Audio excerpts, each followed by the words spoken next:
Hello everyone and welcome back.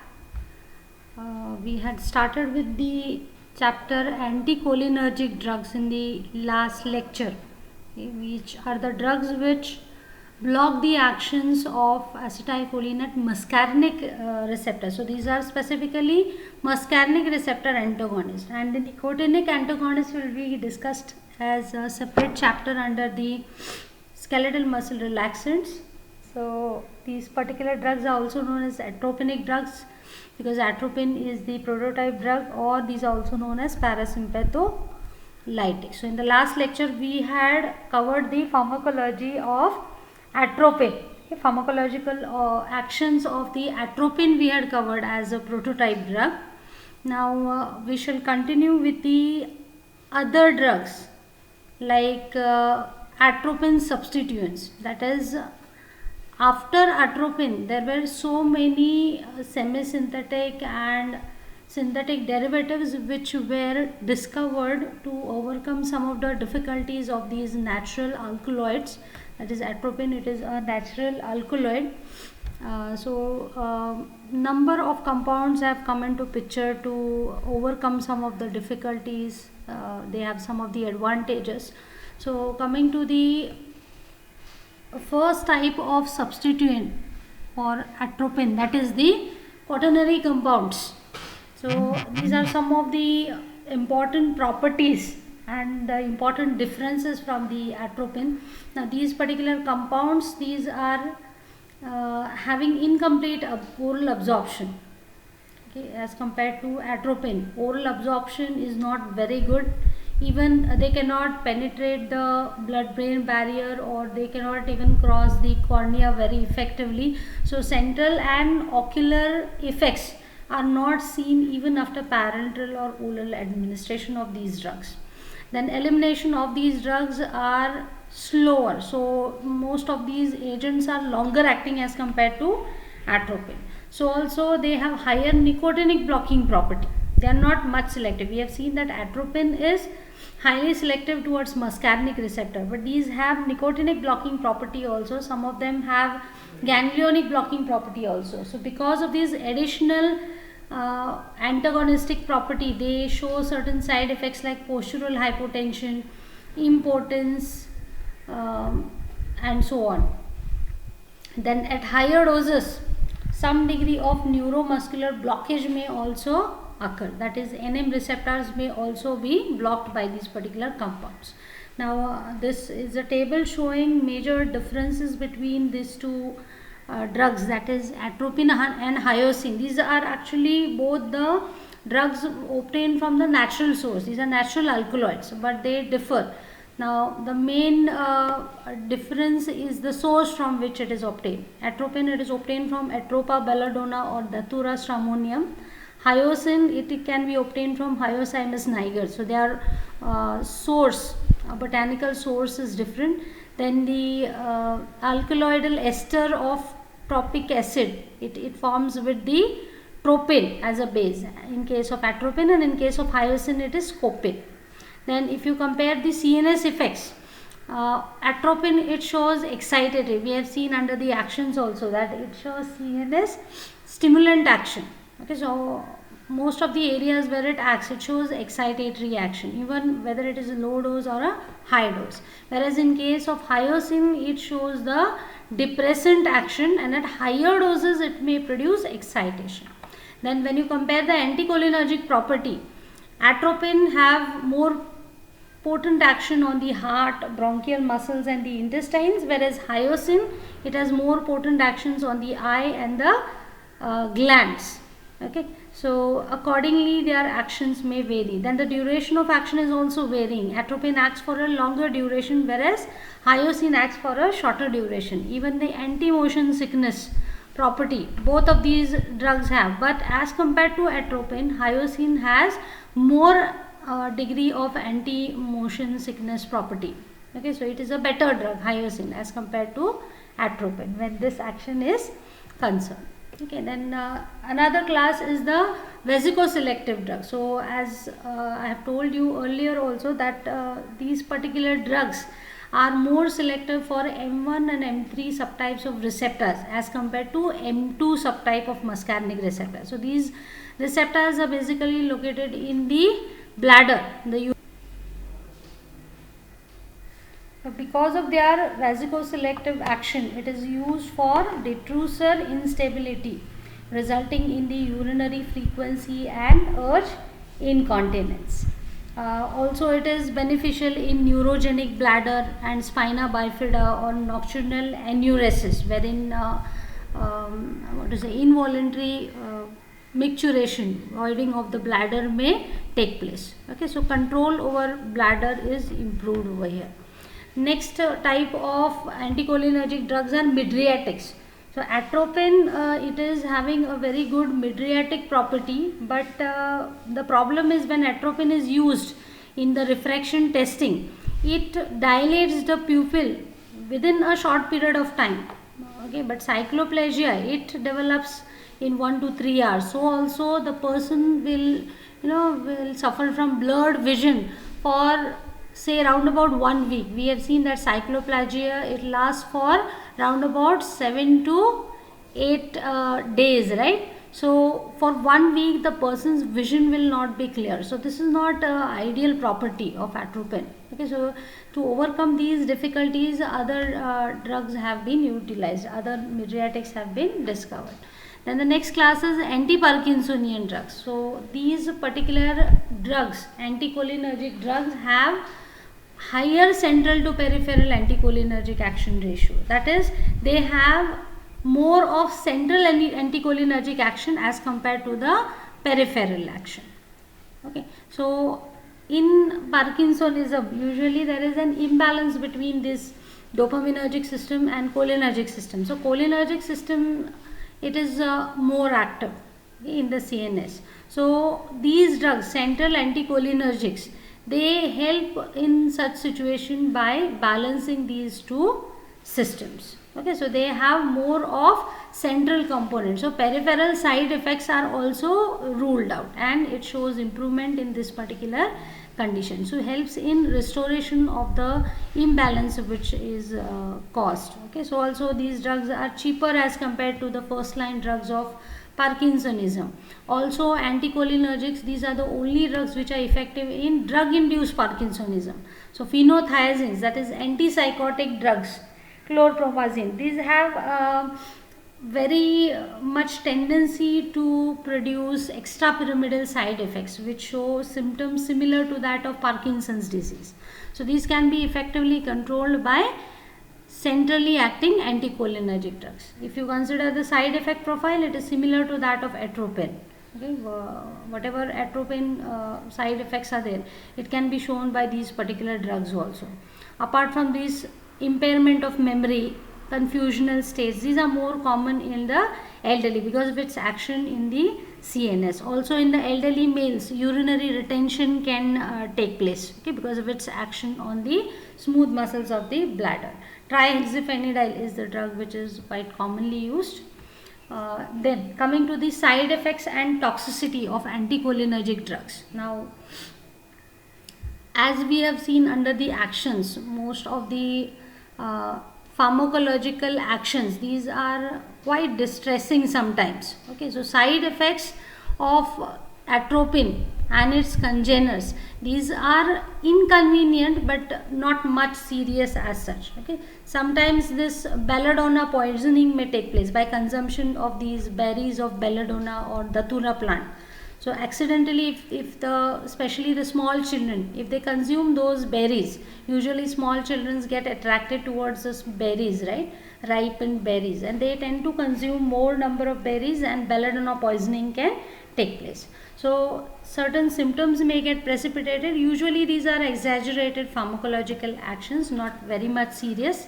So under the actions we have seen that secretions are reduced, so dryness of mouth, difficulty in swallowing or talking may be produced, dry, flushed and hot skin may be produced because sweating is reduced.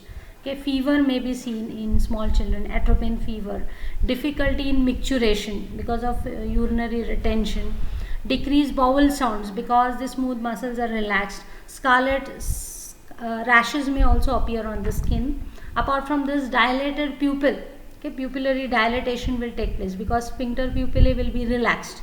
So as a result of this, photophobia, blurring of near vision may be seen, palpitation may be seen.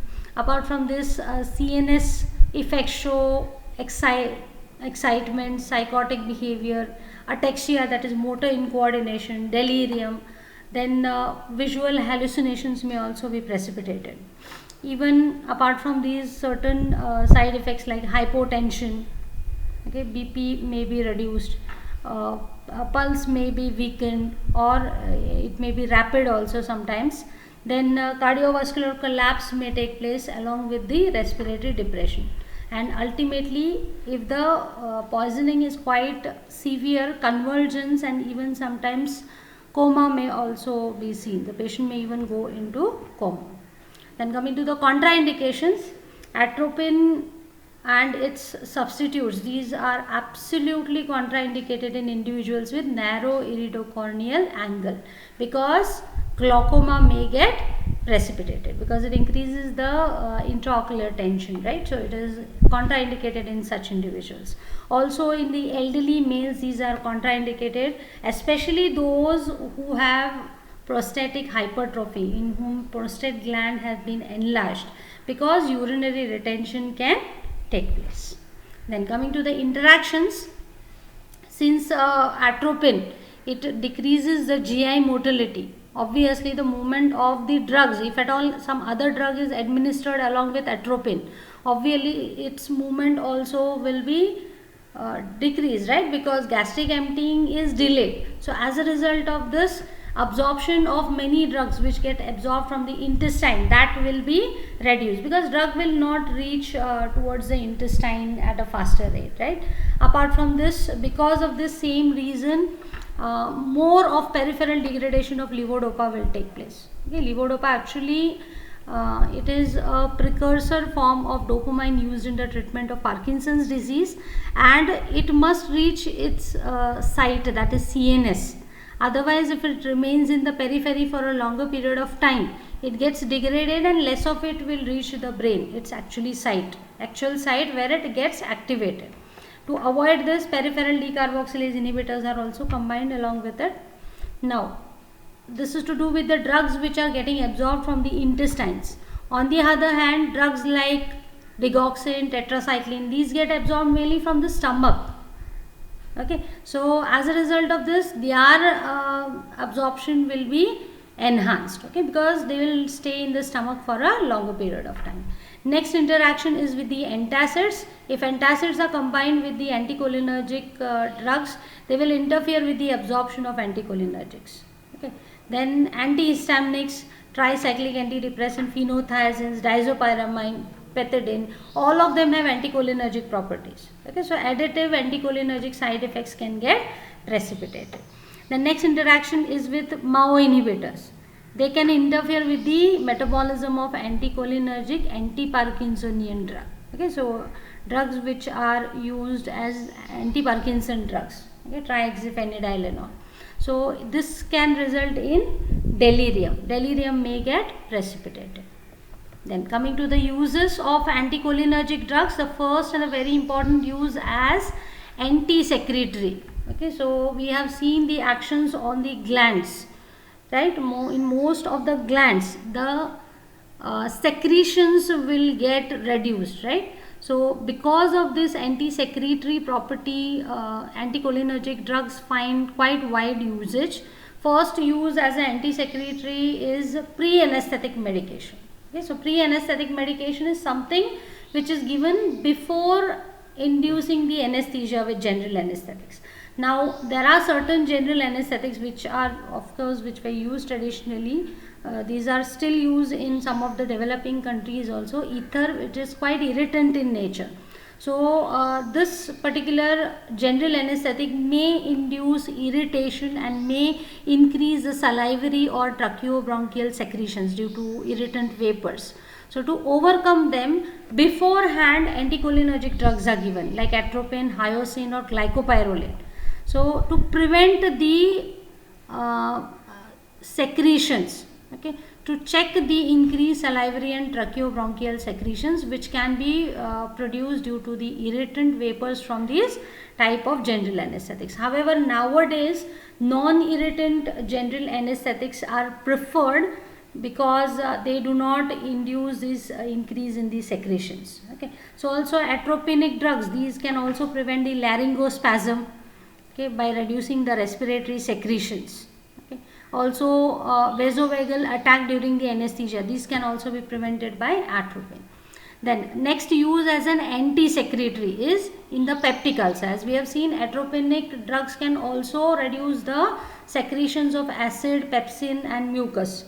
So gastric secretions are reduced, so it can afford the symptomatic improvement in the peptic ulcer. Though it is effective still, with the introduction of H2 blockers or proton pump inhibitors, atropinic drugs have gone out of use. These are not used as such for the treatment of peptic ulcer. Next use as anti-secretory is pulmonary embolism. Okay, in the airways, embolism may take place. Okay, that is the blockage may take place due to the plug formation. So by reducing the secretions, tracheobronchial secretions, reflex secretions, this pulmonary embolism can be prevented. Another use as anti-secretory is in the treatment of Parkinson's disease. Parkinson's disease is characterized by increased sweating and salivation.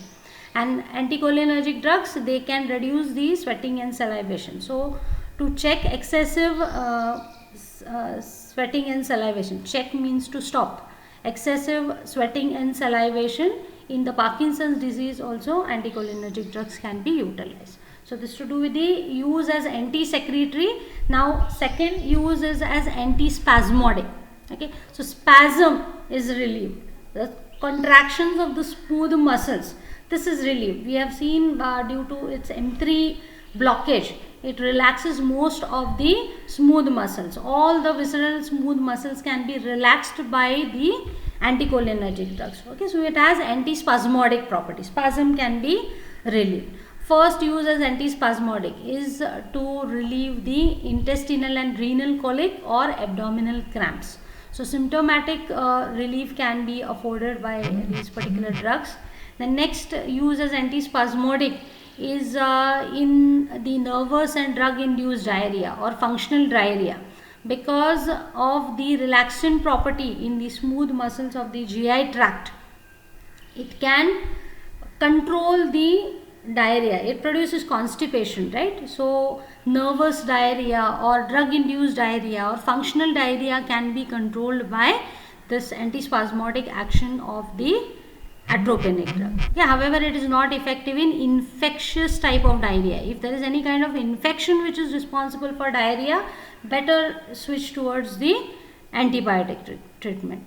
Okay. The next use as antispasmodic is spastic constipation or irritable bowel syndrome. Symptomatic relief can be provided over here. Pylorospasm, gastric hypermotility, gastritis, nervous dyspepsia can also be treated or controlled to certain extent. Also, this can be used to relieve the urinary frequency and urgency and enuresis in the small children, because urinary retention will take place, so it will help in controlling all these situations. So control over bladder is improved. Also dysmenorrhea, also it is effective, but it is not very much preferred drug. Okay, it's not very much effective in this controlling dysmenorrhea, that is pain which is associated with the menstruation. Then the third use is in the bronchial asthma or asthmatic bronchitis and COPD.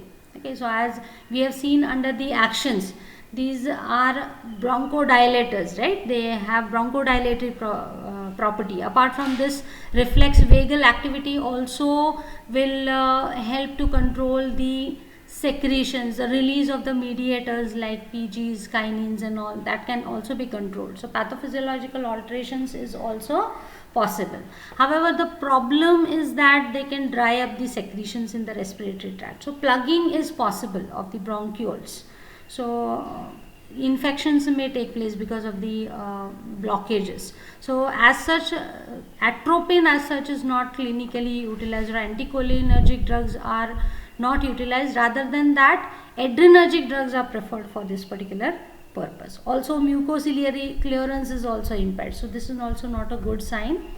Okay, so for this purpose, inhaled ipratropium bromide, this has been found more effective in asthmatic bronchitis or COPD. Okay, so it is given in the form of aerosols. It is quite effective also in controlling the symptoms with less of side effects. Okay. Then next uses as mydriatics and cycloplegic. Okay, for diagnostic purpose, that is to check for any errors of refraction. Mydriatics are utilized. So mydriasis is induced, or cycloplegia, that is paralysis of the ciliary muscles, is induced, so that it becomes easier for the internal observation of the eye. Okay, so for this purpose, tropicamide is preferred. Okay. Now why atropine is not preferred is because atropine, it shows cycloplegia and the loss of light reflex for quite a long period of time, so that's why these drugs are preferred.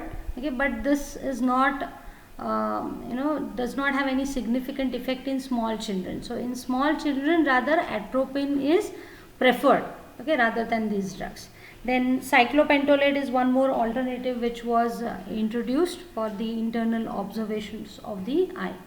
The next use is as the therapeutic. Now we have seen as mydriatic, it is used as a diagnostic tool. Now it can be having a therapeutic use also. Okay. Now atropine, it has a long-lasting mydriatic, cycloplegic and local anodyne action on the cornea. That is, it can relieve the pain. So it can be used in the painful conditions, inflammatory conditions like iritis or iridocyclitis, choroiditis, keratitis and corneal ulcer. Okay, so it relieves the painful spasm. Apart from that, we have seen under cholinergic drugs also that atropinic drug or anticholinergic drugs are used alternatively. These are mydriatics, anticholinergic drugs, and cholinergic drugs are miotics. So both of them can be used alternatively, either to prevent the adhesions or to break the adhesions which are already formed in between the iris and lens or iris and cornea. Okay, so this is the therapeutic use.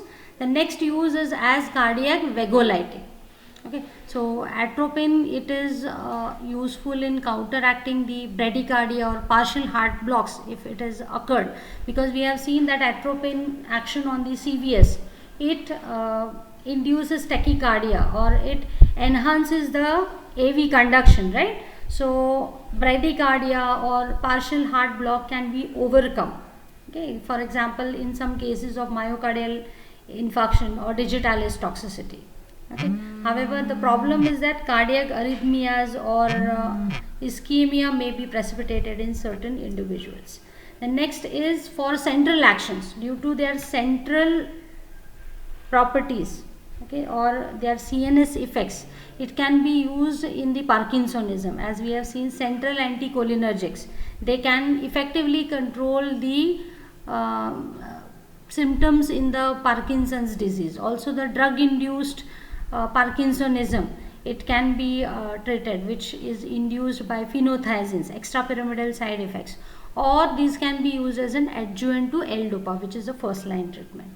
Apart from this, another central use is motion sickness. We have seen hyoscine has a very good anti-motion sickness property. However, sedation and dryness of mouth is the major limitation. Next central use is to produce the sedation and amnesia during the labor. Okay, that is known as twilight scene, to help the lady bear the pain.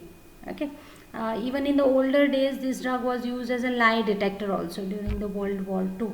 Okay, then next use is to antagonize the muscarinic effects of the drug and the poisons. Okay, so these are anticholinergic drugs. So atropine or anticholinergics, these are the specific antidote for the anticholinesterase poisoning or the mushroom poisoning. Okay, cholinergic agonists which are present in the poisonous mushrooms or anticholinesterases. If poisoning has taken place, what will happen? ACH potentiation will take place. So it will have the deleterious effects. So to avoid that, anticholinergic drugs can be utilized. Also, it can be given, atropine can also be given to block the muscarinic actions of neostigmine, which is used for myasthenia gravis or decurarization or cobra envenomation. To overcome its cholinergic side effects, atropine can be utilized. Okay. So these are the uses of anticholinergic drugs. Some of the important questions pertaining to anticholinergic drugs is a note on atropine may be asked. Atropine is very important from exam point of view. The pharmacological actions are important. Then the uses of anticholinergic drugs or some of the interactions may also be asked as a reason. Okay. So this is to do with the anticholinergic drugs. Thank you.